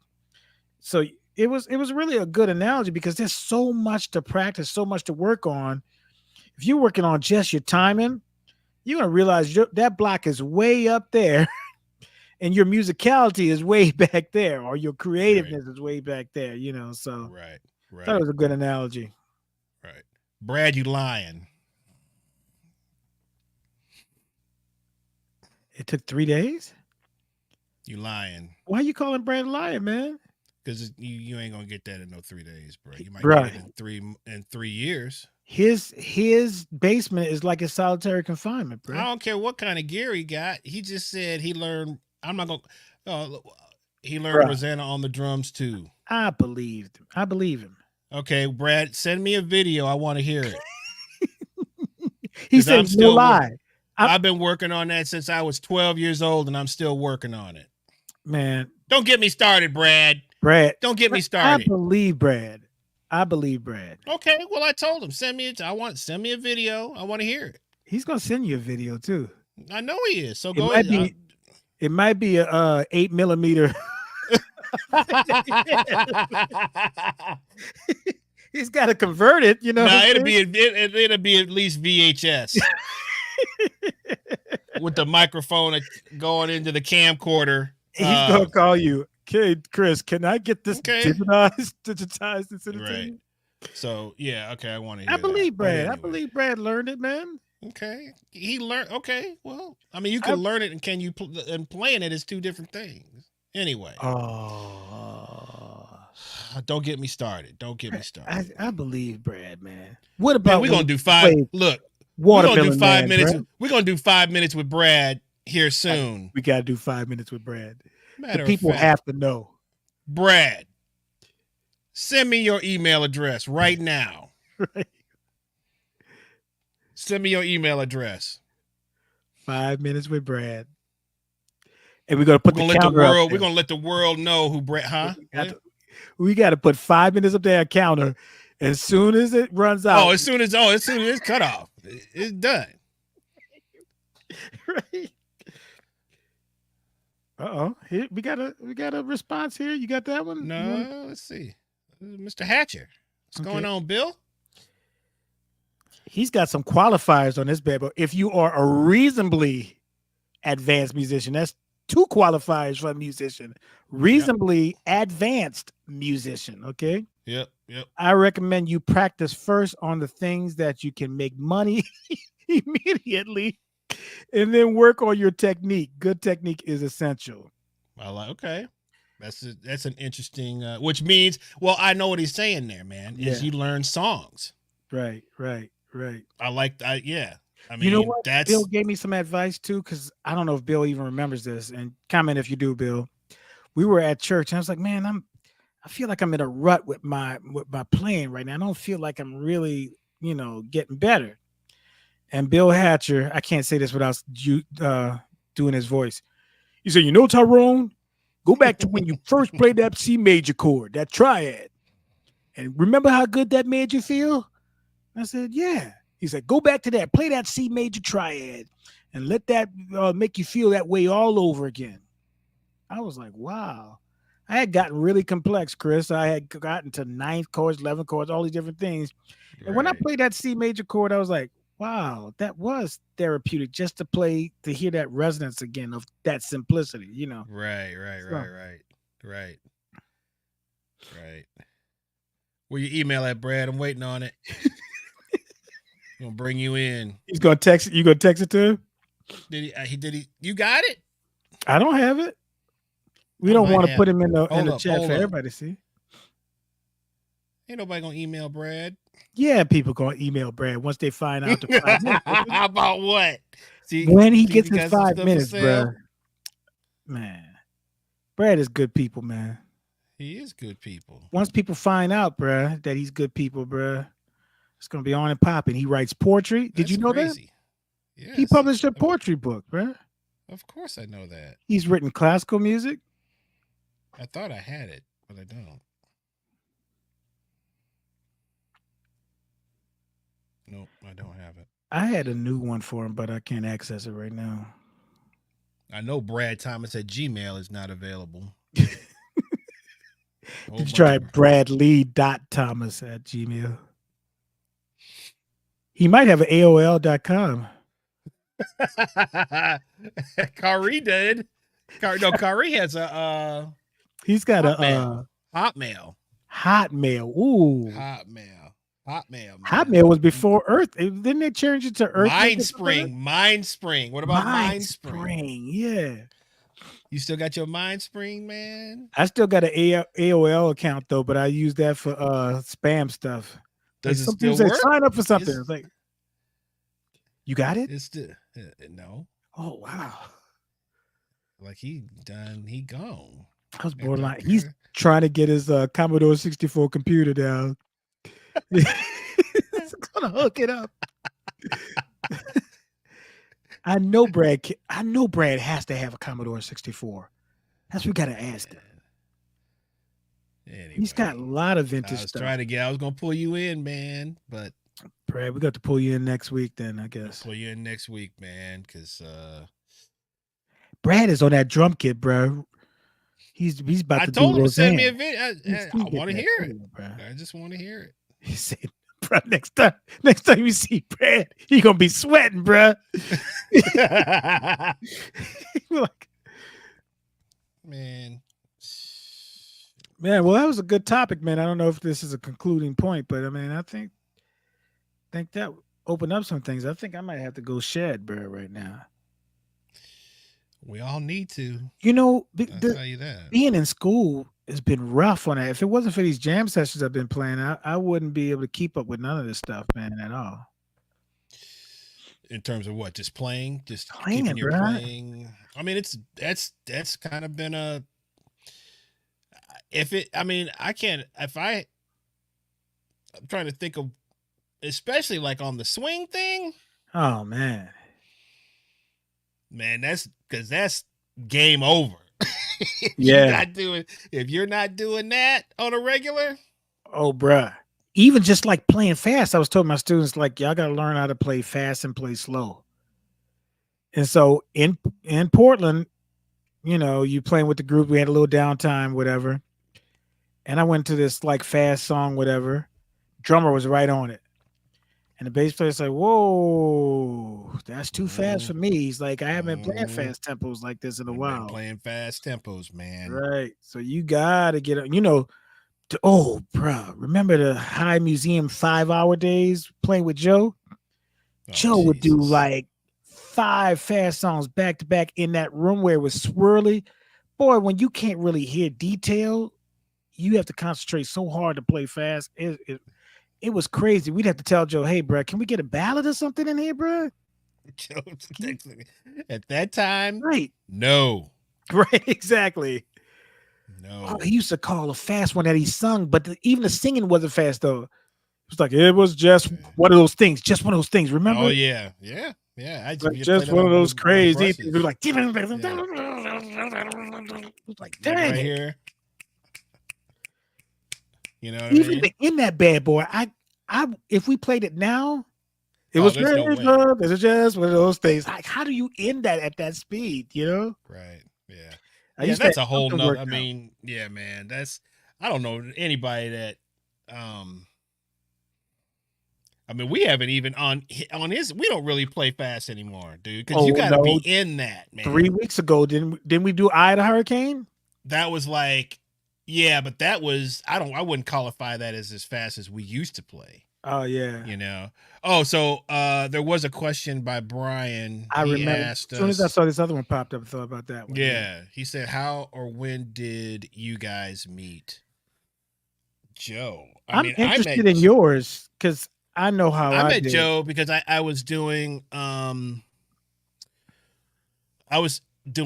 Monday night. I had my own Monday night gig at Churchill Grounds, probably back in 2001, 2002. Does that sound about right? Something like that?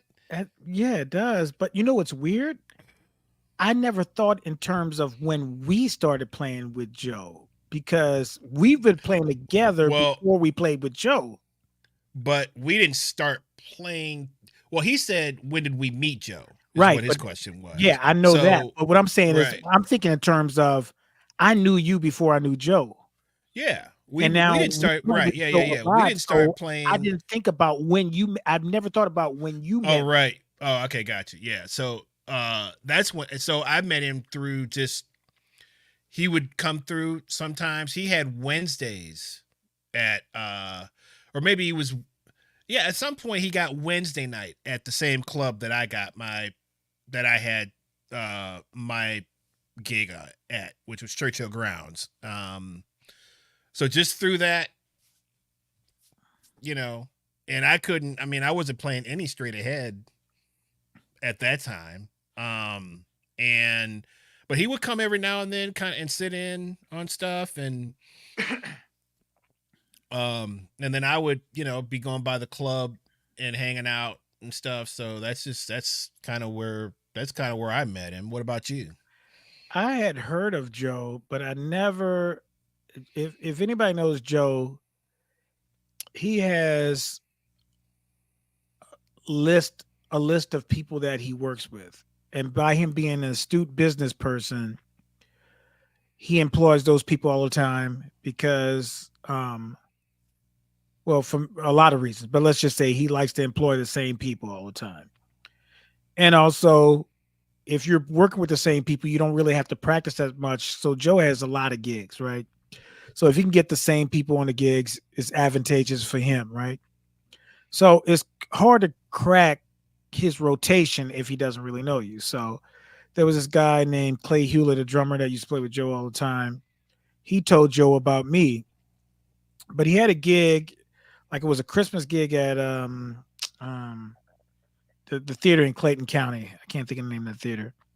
Um so anyway, but he had also had a gig later on that evening that they couldn't get to. So all the other piano players that usually work with him, including the one that was working with him, they were out. And so he's like, "Hey man, Spivey Hall, thank you, Brian. You've been saving me again, bro. I had to take Brian with me everywhere because my memory is like going crazy." Spivey Hall. So anyway, Joe had to leave early to get the gig, but he put somebody in charge of that gig. So he decided to try me out and did the gig with him. And instantly, it was like at Lake Oconee or something like that. And he tested me out. He said, "Hey, let's play this song." He said, "Do you know this song?" I said, "Yeah." Play the song, he said G minor, and he says, "Let's take it up to A minor." I said, "Okay, cool." So I was able to change keys, and I saw him look at Clay Hewlett and do like this. Next thing I know, I just started getting called for a lot of gigs. But he tested me out on a Lake Oconee gig, but um, that's how I What got in year the is this? rotation. What year is this? Let's see. I'm thinking 2005 or six, maybe Mm-hmm. for me. Then, of course, we had that Twains jam session where it's me, you, and Craig, and that's how we were all playing with Joe together. Right. But I was But I I don't. was playing with them before Right, at Churchill on that on the Wednesday thing. right. And I wasn't on that gig, so Well, yeah. there was no piano player. It was Really? yeah, Oh yeah, yeah. I it forgot about. was me, Craig Shaw, and it was EJ. Um, Did y'all record something too with that? No, no piano thing. I don't think Oh, so. okay. Not that I remember. But man, that's dude, that was my school right there. Right, right, right. Because there was and it was cool because not having um the harmony instrument, it was just all dealing with rhythm. So I really got a chance to deal with like, bare bones. I mean, you're kind of exposed, but that was just for me, it was a great way to cut my teeth on a lot of that stuff and start learning standards and The stretching, like you were talking about, you were stretched. I was stretched to the max, but I was loving it, man, Right. because it was like it was I'd never really even thought about really getting it. I mean, I was curious about it. I had been doing a few gigs here and there, but nothing where I would say I was really playing anything. I had some concepts, you know what I mean? Like, Right, right, right, and the thing that he liked about me is I could naturally kind of play fast. I right, had something in my playing that was I was able to kind of do that. Not great and not having any kind of freedom within it, but just keeping the time right, solid and right, being able to push. So that got me, and that's what got me in the door with them. And we worked on, I think we, because that gig lasted maybe I want to say almost 2 years, maybe not quite that long, but Mhm. that's what led to the gig at Twains. And he said, man, there's this place in Decatur, blah, blah, blah. It's going to, wants me to do a jam session. I think I'm going to have you and Craig and Tyrone on it. I said, oh, okay. So that could be cool. That So, turned out to be a good thing because I don't think he knew that we had played together. mm-mm, Yeah, so trying to no. figure out how that We happened. hadn't done a lot of straight ahead stuff, though. You and I, we were more on doing Yeah, the other stuff. That's right. groove, more groove stuff, Right.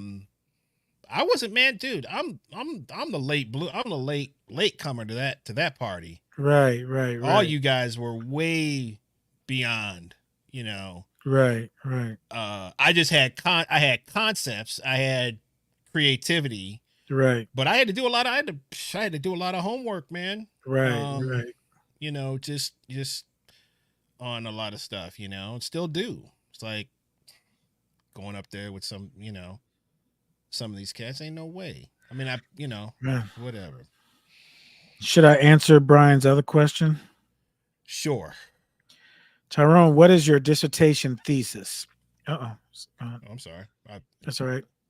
So, the working title right now is, and I'm going to have to explain it, but extending student agency by using corpus software for in the acquisition of jazz improvisation language.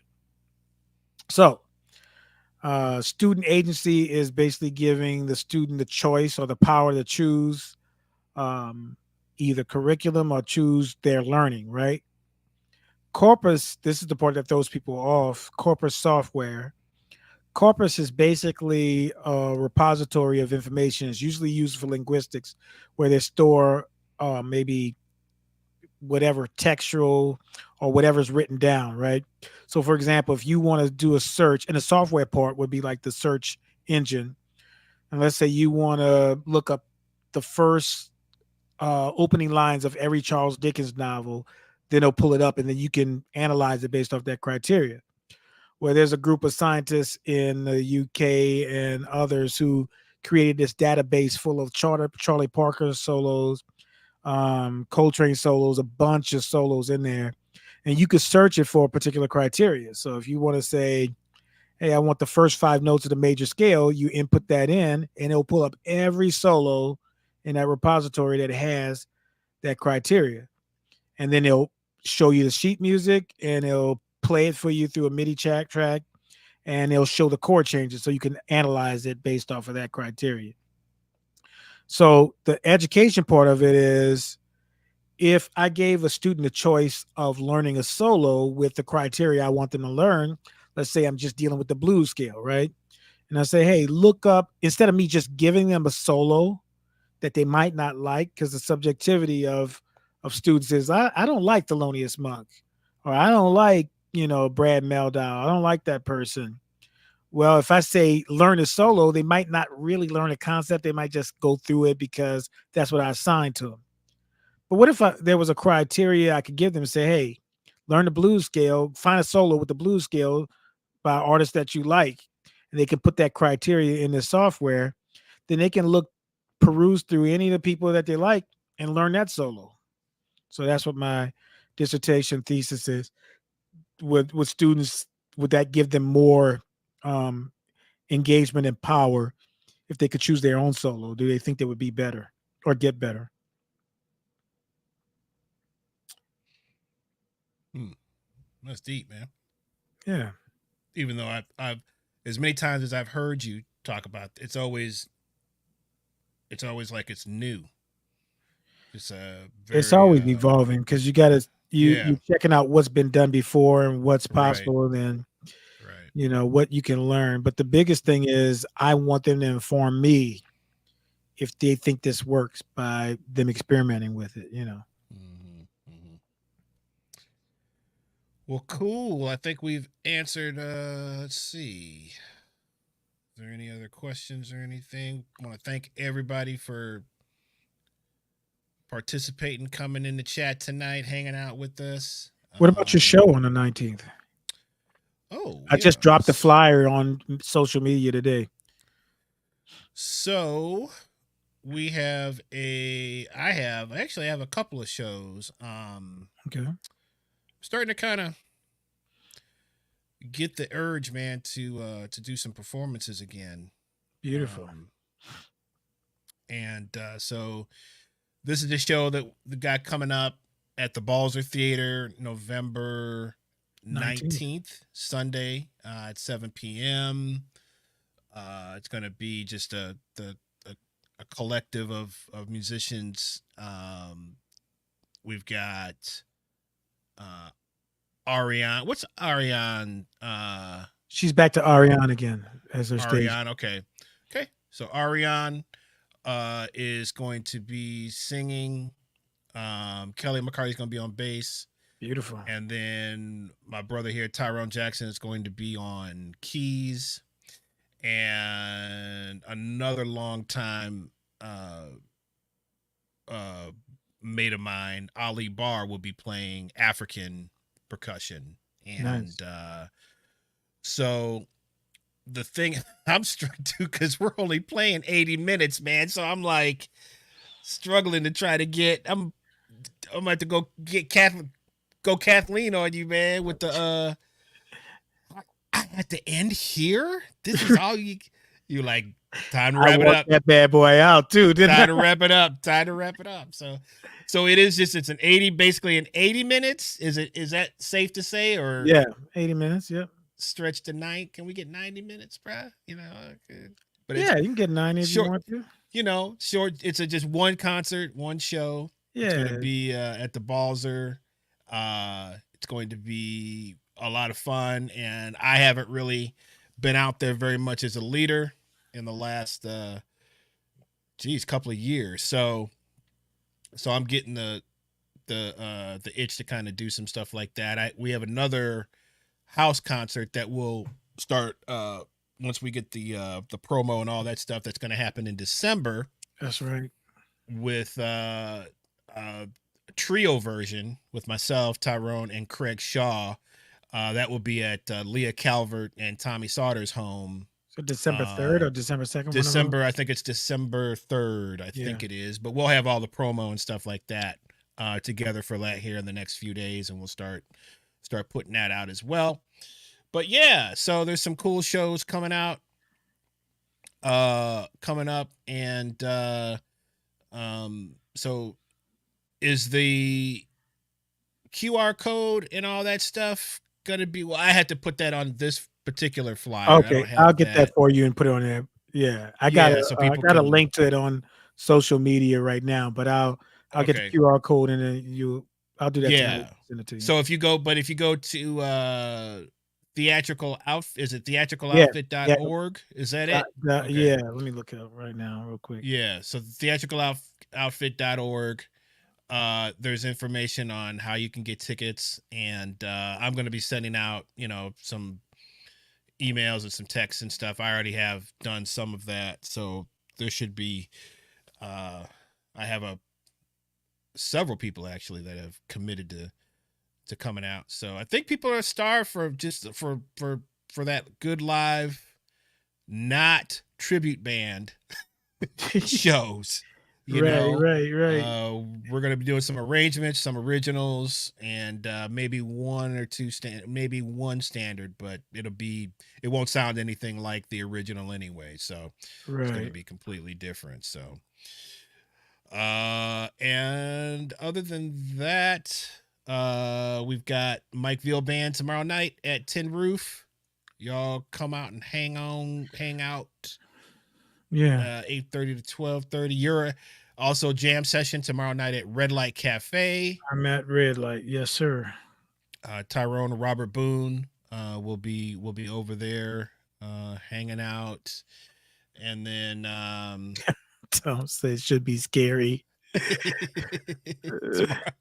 And then I'm out of town at Hilton Head with Joe on Friday, just not at Jazz Corner, just some private thing. And then I come in town Saturday. There's what's called the Chomp.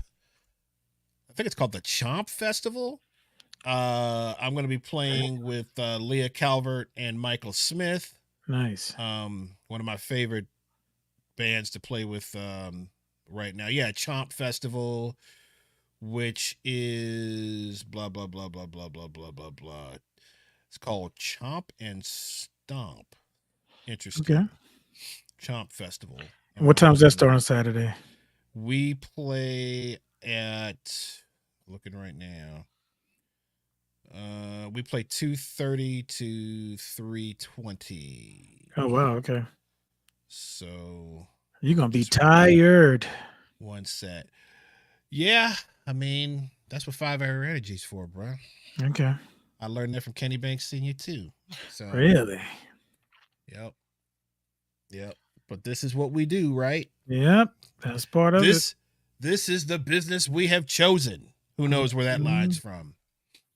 Hit me real quick. Who knows where that line's from? This is the business we've chosen. Like that too, huh? Exactly. Like, you don't know it? Bruh. Come on now. Man, come on. Come on. I know y'all got 30 seconds. Come on. Somebody hit me with it. It was actually a sample, too. Public Enemy sampled that. Did anybody get it yet? Nope. Tom says, what? I want to be an internet sensation, but only on Twitter. Oh, somebody got it. He got it. A young cat. Oh my gosh. He searched it, bruh. He did. How you going to search that? You can't search it that quick. Yes, you can. All you do is put that. Is it Godfather? I didn't know it was in Godfather too. Boone got you. He got you. I knew it was in Godfather. He got you. He doesn't know. He looked it up. He probably doesn't even know that the Godfather series. He doesn't even know it exists. Right. He just happened to. Oh, that's cold. That's cold. That's cold. Nah, who said it? Michael Corleone. Nah. Did you Google that, Robert Boone? He knows who said it. No, he don't. Okay, all right. For a bonus, who said it? I already just said who said it. No, but that's not true. Mm-hmm. That's not who said it. Okay. Who said it was? Got 30 seconds. That one you probably can go. There it is. See, what I would believe that Brian would Hyman Roth. That's Brian. It. I know Brian would know it, but I know Boone searched that bad boy. It was not Vito Tom. No, it was Hyman Roth. Who Godfather 3 was garbage though. Was horrible. We don't even acknowledge that. Right. It was never made. Godfather 3 was never made. Robert said Tyrone forgetting that I'm old now. He is old now too, man. You notice that? Him and Smith, man. Him and Smith both are old, dude. Who was Meyer Lansky?